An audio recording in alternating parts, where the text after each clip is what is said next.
Nous sommes heureux de vous retrouver pour maintenant les étapes de construction de l'intimité. Et pour ce faire, je voudrais lire avec vous un passage que l'on trouve dans l'Écriture, dans la Bible, dans 1 Corinthiens, au chapitre 7, les versets 2 à 5. « Toutefois, pour éviter toute immoralité sexuelle, que chaque homme ait sa femme et que chaque femme ait son mari. Que le mari rende à sa femme l'affection qu'il lui doit et que la femme agisse de même envers son mari. Ce n'est pas la femme qui est maîtresse de son corps, mais c'est son mari. De même, ce n'est pas le mari qui est maître de son corps, mais c'est sa femme. Ne vous privez pas l'un de l'autre, si ce n'est d'un commun accord, pour un temps, afin de vous consacrer au jeûne et à la prière, puis retournez ensemble, de peur que Satan ne vous tente à cause de votre manque de maîtrise. » Je ne sais pas si vous avez jamais réalisé, mais ces versets-là sont magnifiques. Il y a un modèle.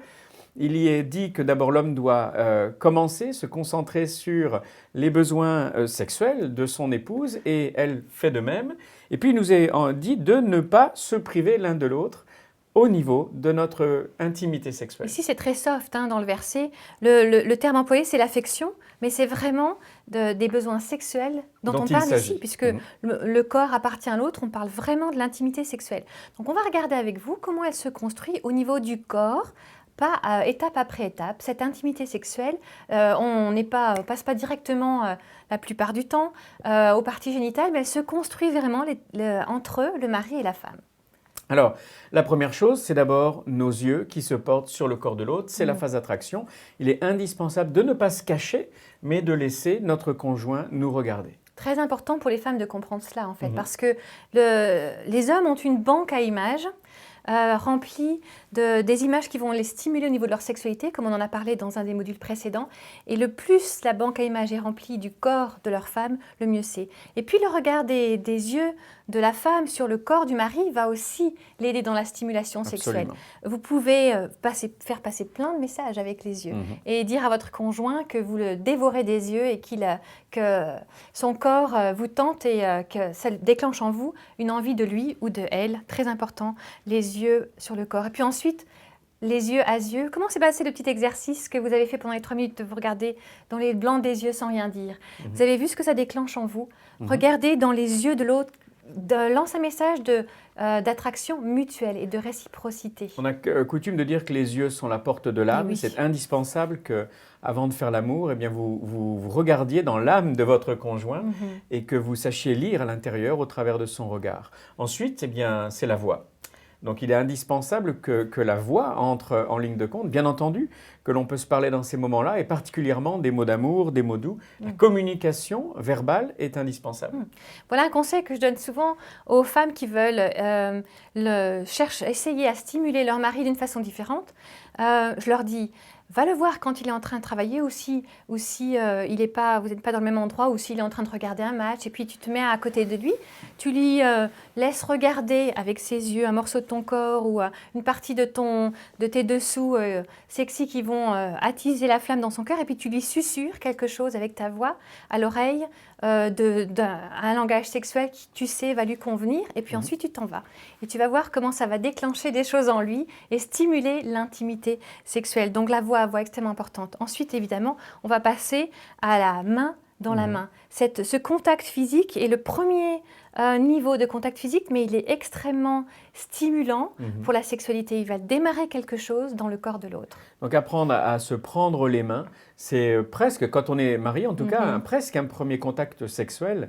Prendre la main de votre conjoint, apprécier de sentir ce contact. Et puis aussi, quand on fait cela, eh bien, cela permet à certaines hormones, notamment l'oxytocine, de se déverser quand vous êtes en contact l'un avec l'autre parce que vous êtes mariés. Et ça va vous mettre dans le bon état d'esprit. Ça va être comme un feu qui s'allume. Ça va être une connexion. Une connexion. Ensuite, eh bien, on peut passer du bras à l'épaule. On peut commencer à toucher la peau, commencer à toucher le bras, l'épaule de l'autre.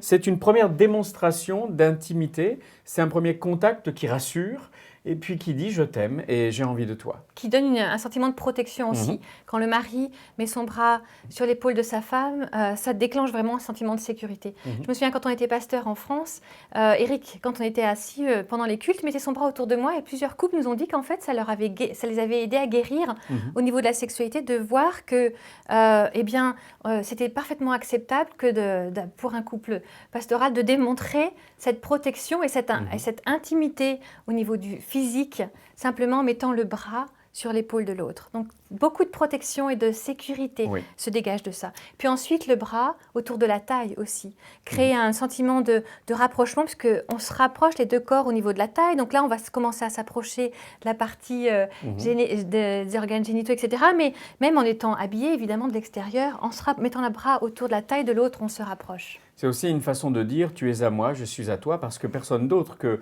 votre conjoint n'a le droit, quelque part, de vous prendre dans ces endroits-là, de mettre son bras autour de votre taille.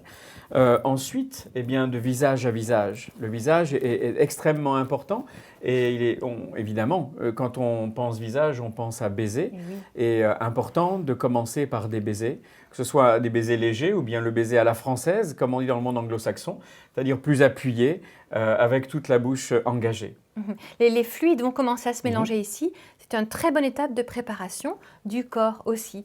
Et puis vous vous souvenez dans le Cantique des Cantiques, comment le mari met sa main derrière la tête de la femme. Vraiment, on approche le point de non-retour ici, puisqu'on va commencer à prendre le visage, la tête dans la main de l'autre. On va vraiment commencer à rentrer dans le contact physique. Laisser quelqu'un, son conjoint ici, prendre notre tête, c'est vraiment un niveau d'intimité qui dit oui. Qui dit oui, je t'accepte. Et notre tête, c'est notre intelligence, c'est aussi le centre de notre réflexion. Et oui, on accepte de s'abandonner, on accepte de se donner à son conjoint.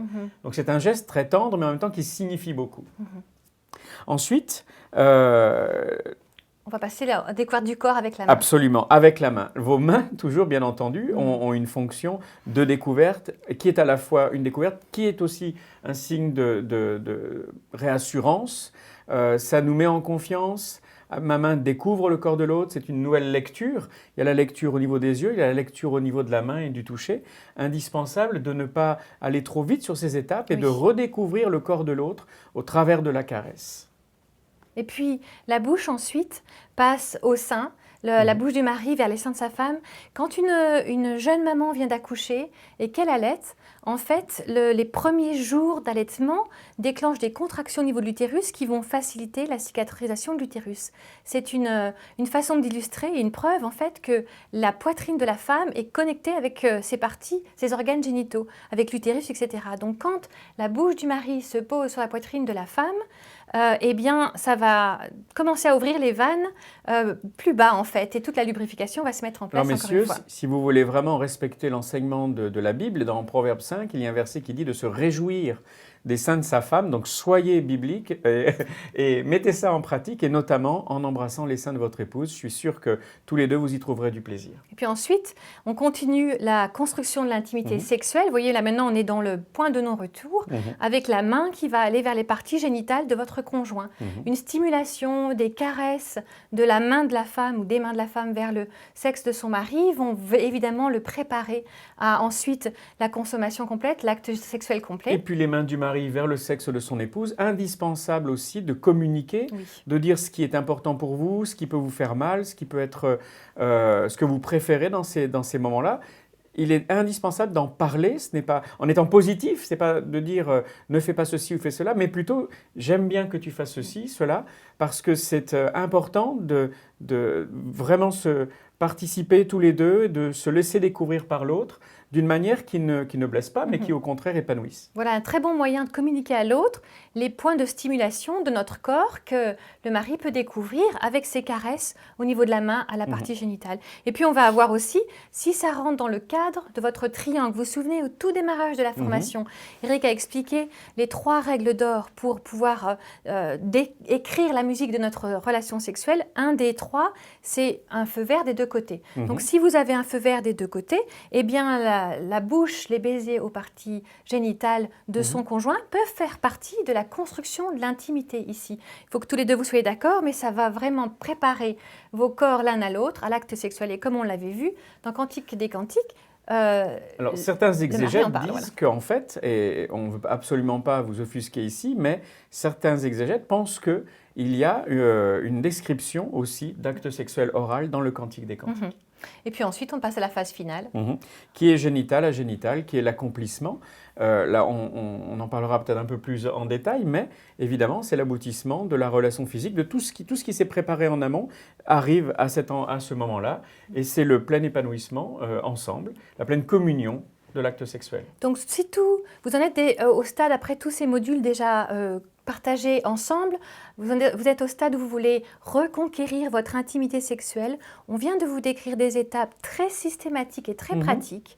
Nous vous conseillons de les prendre l'une après l'autre, dans l'ordre, sans en skipper, parce qu'il y a vraiment une préparation du corps de l'autre à l'acte sexuel. Reprenez-les les unes après les autres, en construisant avec beaucoup de douceur le désir et l'intimité sexuelle avec votre conjoint. Quelqu'un dit une fois qu'il fallait savoir donner du temps au temps. Oui. C'est exactement ce qu'on voudrait que vous fassiez. N'allez pas directement à la conclusion des choses, mais réapprenez. Surtout s'il y a eu des blessures dans votre passé ou bien entre vous au niveau de l'intimité sexuelle, prenez du temps pour décrire le corps de votre conjoint avec des mots. Puis le parcourir avec vos yeux et vous laisser être parcouru avec les yeux de votre conjoint, et puis les mains, et puis la bouche, et puis aller vers une communion complète. Que Dieu vous bénisse dans la découverte ou la redécouverte de votre intimité sexuelle.